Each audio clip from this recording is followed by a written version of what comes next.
আল্লাহ নবীজি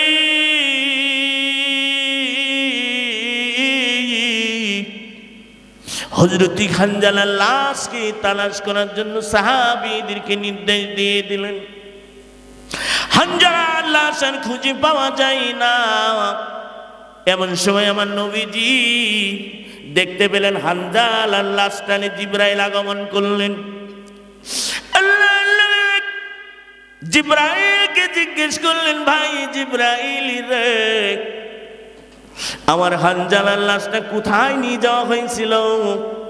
বলি ইয়া রাসূলুল্লাহ, ইয়া হাবিবাল্লাহ, যে হানজালা নবীজির প্রেমে নবীজিকে নেতা মেনে নিয়েছে মনে প্রাণে, আল্লাহকে রব আর রাসূলকে মনে প্রাণে যারা নেতা মেনে নিবে তাদেরকে আল্লাহ বেশি ভালোবাসে।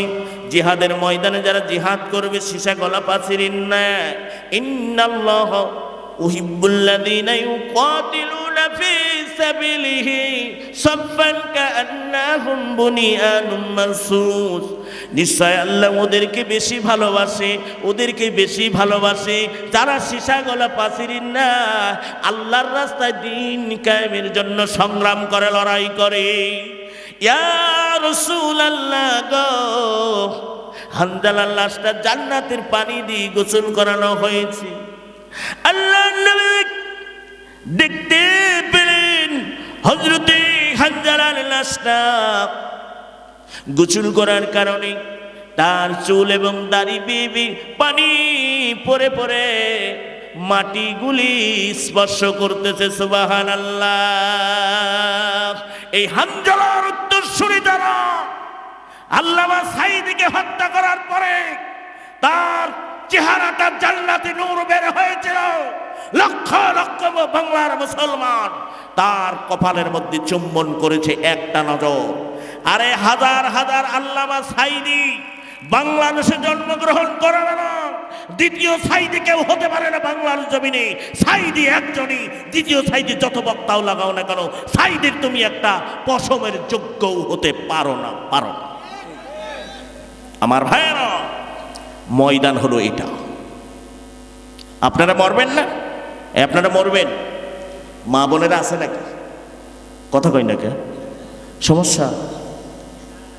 এক এলাকায় ওয়াজ করতে গেছি, জিজ্ঞেস করছি গোসলের ফরজ কয়টা? বলছে হুজুর তিনটা। তিনটা কি কি? বলছে হুজুর গামছা, পানি আর লুঙ্গি।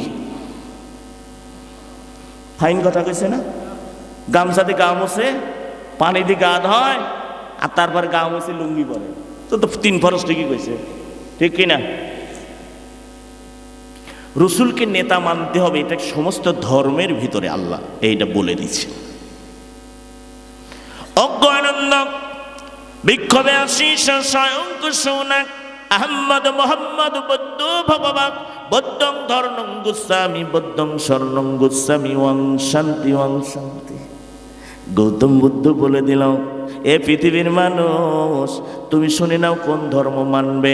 আহম্মদ মোহাম্মদ নাম নিয়ে যিনি পৃথিবীর জমিনে আগমন করবে, আরসালা রাসূলাহু বিল হুদা ওয়া দীনিল হক। তোমরা ধর্ম যদি মানতে হয়, দুনিয়া আখিরাতে শান্তি পেতে চাও, ওয়াং শান্তি ওয়াং শান্তি। আমি কিন্তু এই দোয়াটা আগেই পড়েছিলাম, একটা দুনিয়ায় কল্যাণ আর একটা আখিরাতে মুক্তি। তোমরা যদি পেতে চাও মুহাম্মদ সাল্লাল্লাহু আলাইহি সাল্লামের ধর্ম গ্রহণ করে নাও। কথা বলেন ঠিক কিনা? ও আমার মা বোনেরা, তোমাদের কথা না বললেই নয়। আমি এরপরে তৃতীয় নাম্বার আয়াতের আলোচনা করব। ও আমার বন্ধুরা, ও আমার মা বোনেরা, তোমরা জানো না আল্লাহর রাস্তায় মাল কারে বলে? মাল দিতে হবে কেমনে করে? একটু মনোযোগ দিয়ে শুনে যাবেন। আল্লাহ নবী প্রতিদিন যখন আবু জেহেলের কাছে দাওয়াত নিয়ে যায়, খাদিজা দাঁড়িয়ে যান। এই খাদিজা একদিন রসুলকে ডেকে বলতেছেন, ইয়া রাসূলুল্লাহ, ইয়া হাবিবাল্লাহ, আপনি এমন একটা আয়াত আজকে তেলাওয়াত করেছেন যে আয়াতের তেলাওয়াত শুনি আমার চোখের পানিগুলি ধরেছে। আমি খাদিজা বুঝি জাহান্নামী হয়ে যাব। বিআমালিকুম, মালের কথা শোনেন। আপনারা আল্লাহর রাস্তায় চাকরি করেন, ব্যাংক ব্যালেন্স অনেক কিছু করেন, আল্লাহর রাস্তায় দিন কায়েমের জন্য টাকা চাইলে হুজুর টাকা তো নাই। আমাদের এলাকায় হাজি সাহেব হজ করে এসে ব্যাংক থেকে নামে, চাচা ব্যাংকে কে? কয় বাবার এই 5 লাখ টাকা আছে, তো এখান থেকে মাসে 5,000 টাকা পাই 5 লাখে। তাহলে আপনি না হজ করে আসছেন চাচা? কয় আরে বাবা আমি হাজি মানুষ, ওই আরাফার ময়দান হাজরে আসাদ পাথর চুমু খাই সব গোনা মাফ করে থয়েছি, মক্কা মদিনায় ঘুরে আসছে রসুলের রওজা জিয়ারত, আমি কি হাজি মানুষ সুদ খাইতে পারি রে বাবা? এই টাকা তো আমার নামে না রে বাবা, তোমার চাচির নামে। তাহলে ঘুরে কি খাইলো?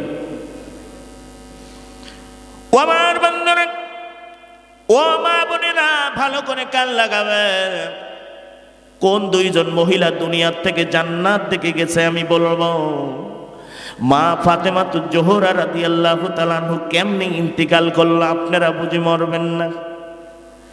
আল্লাহর নবী সূরা মুদাসসির হাত্তা আতানাল ইয়াকিন শব্দের ব্যাখ্যা যখন নবীজি করে, এমন সময় খাদিজা নবীজি সামনে দাঁড়িয়ে গেল। ইয়া রাসূলুল্লাহ, ইয়া হাবিবাল্লাহ, কোনদিন খাদিজা আপনার কাছে কিছু চাই না, আজকে আমি 3টা জিনিস আপনার কাছে দাবি করব, আপনি নবীজি কি আমারে দিবেন? আল্লাহ নবী বলে, খাদিজা তুই আমার কাছে কি চাও রে খাদিজা? তুমি তো সারা জীবন আমাকে দিয়েছো তোমার ধন সম্পদগুলো বিক্রি করে। বিআমওয়ালিকুম ওয়া আনফুসিকুম যালিকুম খায়রুল লাকুম ইন কুনতুম তা'লামুন। তুমি তো আমাকে জানমাল সবই উৎসর্গ করে দিয়েছো খাদিজা। হীরা পর্বতে অন্ধকার রাতে কাফেরদের চক্ষু ফাঁকি দিয়ে খাবারগুলো তুমি নিয়ে আমি নবীজিকে তুমি পরিবেষ্টন করেছো, তুমি হলে সেই খাদিজা। আল্লাহ নবী খাদিজা ডেকে বলে, খাদিজা রে, স্বামী স্ত্রীর মোহাব্বত কারে বলে দেখেন রে।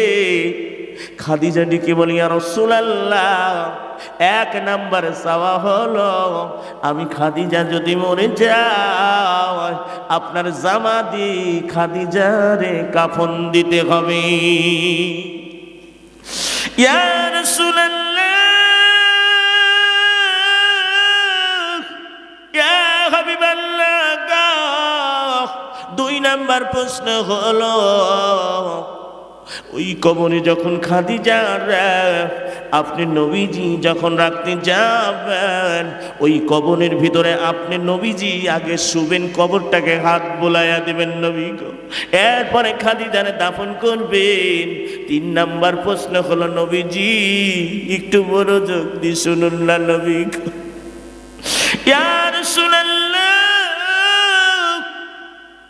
আমার দাফন যখন হয়ে যাবে কবরের মাটিতে প্রথম যে ব্যক্তি 40 কদম চলে আসবেন নবী গো, 2 জন ফেরেশতা আসবে মুনকার এবং নাকির। এই 2 জন ফেরেশতা আমাকে প্রশ্ন করবে, ওমা রব্বুকা ওমা দীনুকা ওমা নবিয়ুকা। এই 3টা প্রশ্নের জবাব আমি খাদিজা দিতে পারবো না নবীজি, আপনি প্রশ্নের জবাব দিয়ে তারপরে কবর ছেড়ে আসবে। হযরত খাদিজা কিছুদিন পরে ইন্তিকাল করে এই জমিন থেকে বিদায় নিলেন। আমার নবীজি খাদিজার লাশের পাশে বসে জোরে জোরে কাঁদতেছেন। আমার নবীজি সাহাবীরা ডেকে বলেন, ইয়া রাসূলুল্লাহ, ইয়া হাবিবাল্লাহ গো, একজন বুড়ি মানুষ মরে গেছে, আপনি কেন তার লাশের পাশে বসে বসে কান্দেন? নবীজির কান্না আরো বেড়ে যায়। ডেকে বলে, সাহাবীরা রে, তোমরা খাদিজা সম্পর্কে জানো না, জানো না। আমার কাছে জিবরাইল আসতো, আমি বুঝতাম না।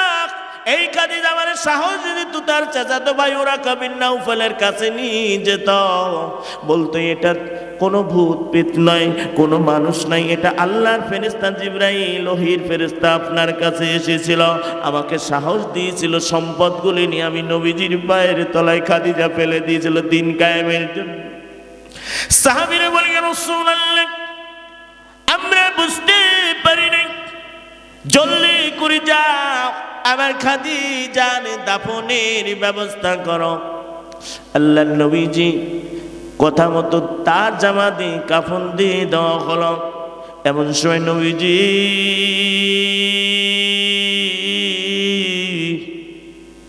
খাদিজার সিনা বরাবর দাঁড়ায় নবীজি জানাজার দোয়া বললেন, আল্লাহুম্মা গফিরলি হাইয়িনা ওয়া মাইয়িতিনা। আল্লাহর নবী দোয়া পড়ে নামাজ শেষ করার পরে আবার নবীজি তার দ্বিতীয় নাম্বার ওয়াদা রক্ষা করার জন্য একটু মনোযোগ দিয়ে শুনবে, কবরটা কেমন হবে রে। ও বন্ধুরা, ও ভাট গ্রামের মানুষেরা, আমার আপনাকে মরতে হবে, মৃত্যু এত নিকটে। আজকের মাহফিল আমাদের জন্য শেষ মাহফিল হয়ে যেতে পারে। আল্লাহ নবী খাদিজার কবরের ভিতরে নেমে গেলেন। কবরের ভিতরে টান টান হয়ে নবীজি শুয়ে পড়লেন। আবার নবীজি কবরকে হাত বুলাইয়া কবরকে ডাক দিয়ে দিল, এ কবর তুমি কি জানো রে কবর, আজকে কাকে তোমার ভিতরে রাখা হবে? কবর কোনো কথা বলে না। নবীজি বলে, বিশ্ব নবীজির কলিজার টুকরা বিবি খাদিজারে তোমার ভিতরে রাখা হবে, তুমি বেয়াদবি করো না। ওমা আরসালনাকা ইল্লা রাহমাতাল লিল আলামিন, যে নবীর রহমত দিয়ে পৃথিবীর জমিনে প্রেরণ করা হয়েছে। নবীজি দাফন করার পরে মাতার কাছে বসে বসে কান্দে, আর জিব্রাইল আসে না, মুনকার নাকিরও আসে না প্রশ্ন উত্তর নবীজি কেমনি। নবীজি কান্দে, নবীজির কান্না আরশে আজিমে জুসমিনে যায়।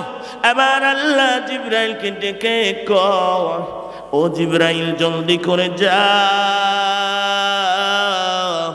আমার নবীরে বলে দে খাদিজার প্রশ্নের জবাব দেওয়ার জন্য কবরের কাছে থাকতে হবে না। খাদিজার প্রশ্নের জবাবগুলি আমি আল্লাহ দিয়েছি। আনাকিমুদ্দিন, এই খাদিজা দিন কায়েমের জন্য আমার নবীরে জানমাল উৎসর্গ করে দিয়েছে, ধন সম্পদগুলি সব কিছু আমি আল্লাহর রাস্তায় ব্যয় করে দিয়েছে। বিআমওয়ালিকুম ওয়া আনফুসিকুম, তার মালগুলি আমি আল্লাহকে দেওয়ার কারণে আমি আল্লাহ এত রাজি খুশি হয়েছি।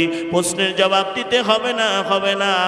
আমার নবীরে বলে দে খাদিজার প্রশ্নের জবাবগুলি আমি আল্লাহ দিয়ে দিয়েছি। সুবহানাল্লাহ। জিবরাইল আমিন